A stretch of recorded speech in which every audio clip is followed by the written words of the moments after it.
Hey everybody. I'm Seyka. And I'm Brian. And we're making a baby. We wanted to update you guys on so much that's happened since the last episode.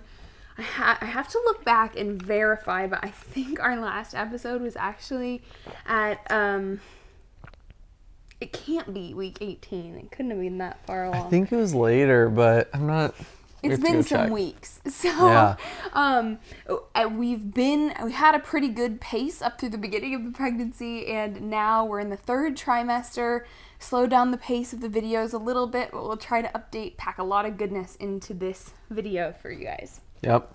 So, in week 28, tomorrow we'll be in week 29. We're in the third trimester. I got a big old belly, and, He's hanging out mostly over here, right? That's right. Yep. Our dude, his head's right up here, and his butt's down here, and he keeps his back over here with his legs kind of squished over on this side. And it's funny because I felt quite lopsided for some time, and now my chiropractor and my midwife both were like, "Oh, I could feel him over here." I was like, "I knew it." So. Do you feel more kicks on this side then? Yeah. Okay. Yep. Wow. Yeah, it's just so funny because he does move around, but that's kind of home base. Yeah. So really, really interesting.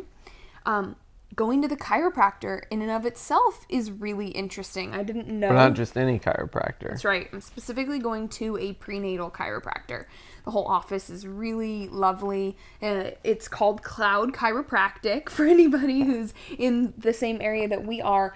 But there are prenatal chiropractors around the United States. It's really nice to go to a prenatal chiropractor. A lot of chiropractors do prenatal work. So if you already have a chiropractor that you really, really love, a lot of them already do prenatal work. I've really enjoyed seeing a prenatal chiropractor. The treatment feels incredibly pregnancy oriented. She asks me so many, first of all, it's a woman, right? And she's like digging in all sorts of parts of my belly and my body where it's aching, that I'm really, really glad that I've got a female chiropractor. And that all the questions she asks, right? She knows how to ask about different pains that I might be having and different ways I'm holding my body that I don't know if a traditional chiropractor who also practices prenatal would do that. That makes sense. Yeah, so that's been really interesting. One particularly interesting thing that I've learned recently, I was having some round ligament pain on the right side, and I was wondering what was causing that, and it was fairly uncomfortable, and so I went into the chiropractor, and she said when we're pregnant, when we're used to contracting our abdominal muscles, as a form of stability, we still try to do that when we're pregnant. We still try to grip our abdominal muscles when we're breathing in and out. But when you're pregnant, there's so much less room in your stomach, in your abdominal area, that if you're taking a breath in and holding your abs tight, you can't do that. And so it ends up putting a lot of undue pressure in your abs and asking and making your round ligaments do the work of your abdominal muscles. It's really cool. So in order to fix that, I've been doing some breathing practices that involve, as I breathe in, I lower my pelvic floor, relax my pelvic floor, and as I exhale, I feel my pelvic floor rise. So I'm doing a lot of belly breathing and raising and lowering of my pelvic floor, which is not easy. And it's really hard to connect your brain to, but it's cool, and I've been feeling the benefits of it. Yeah, it's cool like how different your body is now than it was even a few months ago, and that like what you were saying about going to a pregnancy or prenatal specific chiropractor, they're able to identify those things like pretty quickly and easily. So it's neat that you're able to get really specific guidance for exactly what you're experiencing. That's exactly right. Yeah. It sounded so funny to me to go to a chiropractor while I'm pregnant because, I don't know, stuff's delicate, and having someone, pump on your back, I was like, it just didn't occur to me, but it's been really, really nice. And she's able to adjust me and not have it, I don't feel uncomfortable at all. I feel very comfortable. So that's been something cool. Another interesting thing is testing for diabetes. Yes, tell us about that, because you did not want to take the normal sugar drink that everyone takes. So do you want to tell people what the typical testing is? So I'm definitely not an expert, but basically you take do you fast first? Yes. So you fast for, I don't know, probably like half a day or something, right? Mm-hmm. And then you drink this little mini Gatorade bottle of basically Gatorade. It's like 50 grams of sugar, so it's like probably way sweeter than even Gatorade. Way sweeter than And Gatorade. so it's just a blast of sugar, and then you go get some sort of a blood test, and then they tell you, basically it's like how much, if your blood sugar is like way higher than what's normal, then presumably you might have gestational diabetes. And so nowadays it is standard to test all women, all pregnant bodies for gestational diabetes. And so that's the typical test. You guys, I wrestled with it for a while. I could not bring myself to drink this 50 gram of, I just couldn't. Syrup. Syrup. I just couldn't do it. And okay, I would have if that was the only option, but I knew there were other options. So I was weighing that against kind of other things that was a possibility. So the other option is the option we ended up going with, which is doing a 5-ish day test of your own blood sugar. So I got this kit off of Amazon.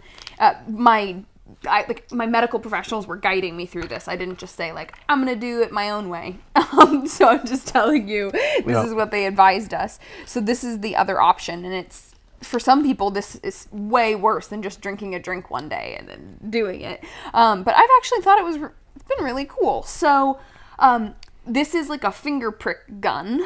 And gun's a little dramatic. Yeah. It just is a little bit spring loaded, and then it helps like propel a little like thumbtack type thing. A little needle. And it's not painful, like almost at all.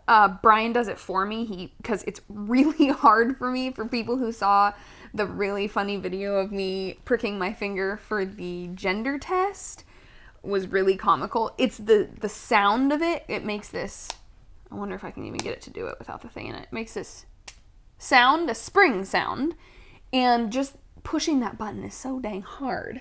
But Brian does that for me, and then the rest is really painless. So I put this little strip into this reader, and it reads my blood and tells me my blood sugar, and then I record it and send it in to my doctor. So that's my midwife. That's how we're doing it instead. So we've been doing it for 2 days. We'll send in the results, and then based on what they say, they'll let us know.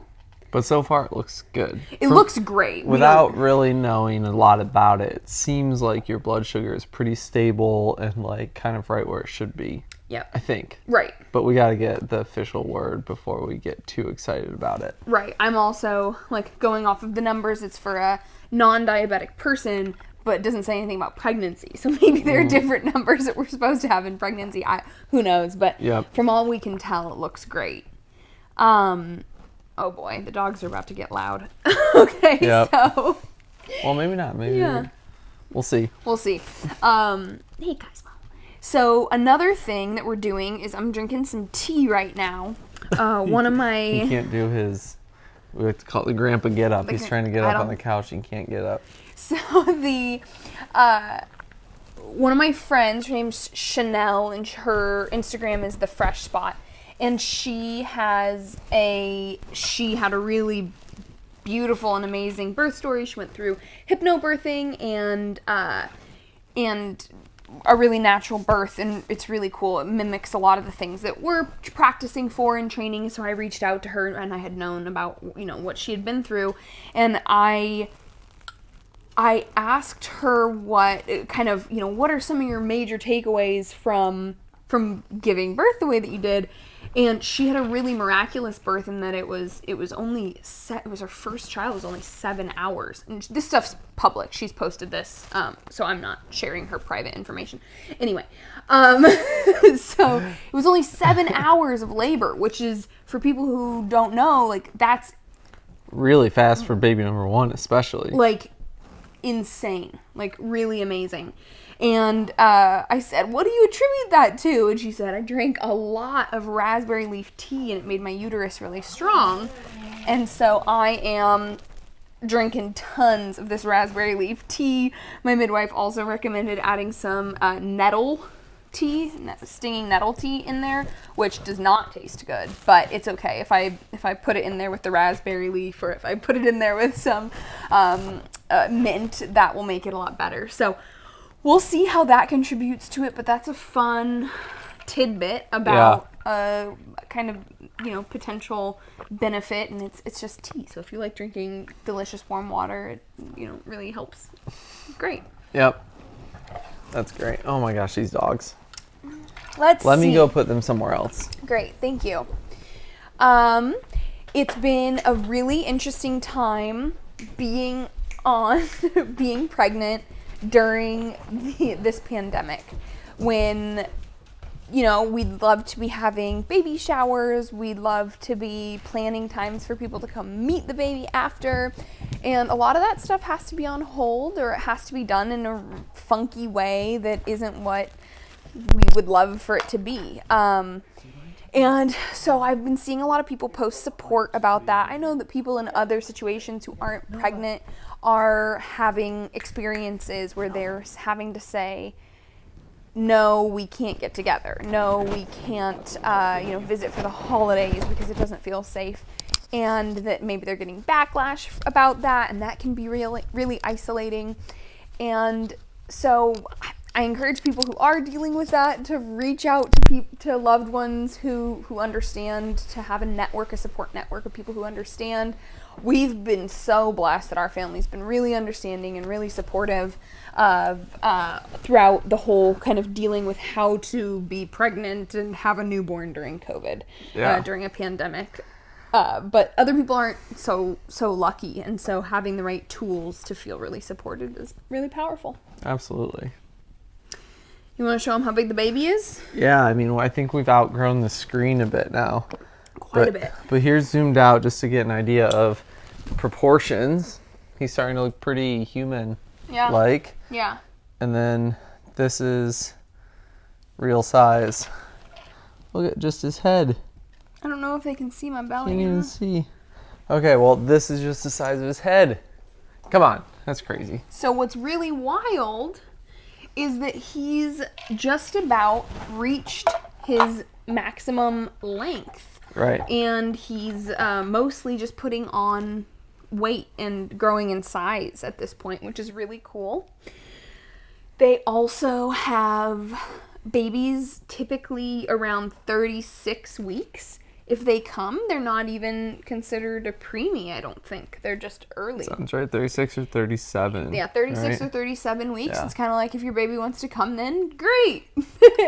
and so that's really interesting. So at that time, they truly have developed everything that they need in the womb, and they're just getting bigger and packing on some extra size.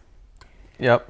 Another word of wisdom that we've gotten recently is that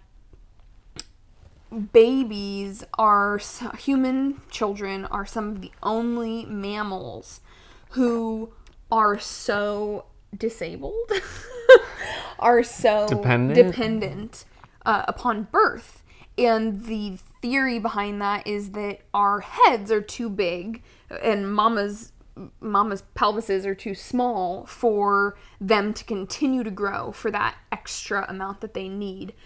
And so there's been a theory around the fourth trimester that's essentially the last quarter of the baby's very undeveloped development, where they really need to be kept quiet and warm and safe. And it's almost like, home away from home, womb away from womb, where you're learning and being introduced to things, but in a really gentle, easy, calm way, and not fully being in the world yet.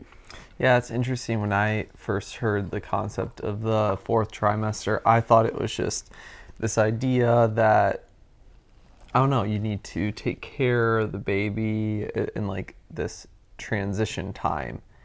and it wasn't completed in my brain that like it's almost as if the baby is still in the womb. And then it clicked for me a lot more, and like why it's called the fourth trimester and why the development's like so different, and it makes a lot more sense to me now. Yeah, it's really awesome. So that's a little bit of interesting stuff for you guys if that's interesting. Should we do the symptom game? Yeah. Got a few more minutes here. So I went back a week. Let's see if I can see any new ones. Let's see, itchy belly because it's stretched out. I don't think you've had itchy belly. Have you? Not really. Maybe like once, but like not more than the rest of my skin. Okay. But my belly's definitely stretched out. It's getting there. Restless leg syndrome. Yes. Why do I have that? I don't know, and you didn't let me guess. Oh my gosh. I guessed. Thank you, though. What were you going to say? I was going to say no. I know, I haven't told you because it's usually when we're falling asleep at night. Let's see. It says talk to your practitioner about this. Oh. It's linked to iron deficiency or sensitivity to certain foods, but you're not sensitive to foods. Or he sounds very sarcastic. Or iron deficient. Just kidding. So before I was vegan, I was iron deficient as a baby. Like, and my mom was not vegan when she had me. And then I was iron deficient growing up, and I'm always on the low end of normal or on the high end of being deficient, so that checks out that I might be iron deficient. I will tell my practitioner. Thank you. Aren't we glad we're playing this game? Round ligament pain. Blame that growing tummy of yours again for those growing pains around your middle. Best thing to do. Yep, you know the drill. Get off your feet for a while. So is that the same pain that you've been feeling? Mm-hmm. Okay. Yep. Cool. Awesome. Let me check out this week. I don't know what this is. Symphysis, pubis, dysfunction. When the hormone relaxin makes the ligaments in your pelvic joint too relaxed and stretchy, causing the pelvic joint to become unstable. If this is causing you pain, ask your practitioner about wearing a pelvic support belt available online, which stabilizes the ligaments and helps keep the pelvic joint in place. I don't think so. Have you had that? No, but it's really interesting because my chiropractor keeps asking me, like, does this area hurt? And I'm like, no. But now I understand why she's asking me that. Does that have anything to do with the like pants and the support you're wearing around your belly a lot of times? Oh, maybe. Is that the pelvic support belt? No. It's more like a belly support. Yeah. Okay. And what he's talking about, I'm actually wearing one right now. This is from a company called Blanqui, BLANQUI, #sponsored. And they sent me a bunch of clothes that have these awesome, so this is like a tight material that it's got some bands of even tighter material that are kind of in supportive areas. So it's just a simple tank top, but it keeps me all nice and strapped in the belly area. That's cool. Yep. Interesting. Melasma can cause hyperpigmentation of the skin from pregnancy hormones, especially if you have darker complexion to begin with. It can result in freckles or molds, dark line around the center of your tummy, or patches of brownish, bluish, or grayish skin on your face. Don't worry, it fades away a few months after birth. I don't think I've noticed that on you. No? No? Have you not noticed a dark line down the center of my tummy? Oh, that I have. I must have read over that one a bit. I was thinking more of the freckles and moles and stuff like that. Okay. So no, and what's also funny is that I have had melasma before, not related to pregnancy at all. It was actually when we first met, and I had a little bit of melasma, and I had to talk to a doctor about kind of adjusting some of my supplements to help my hormones balance and help it go away. But no, I haven't been having it in pregnancy, so. Wow. So interesting. Let me see if I can find one more interesting one. Okay. Migraines may be coming up, which I know all about that, and I know you haven't had any. Mm-mm.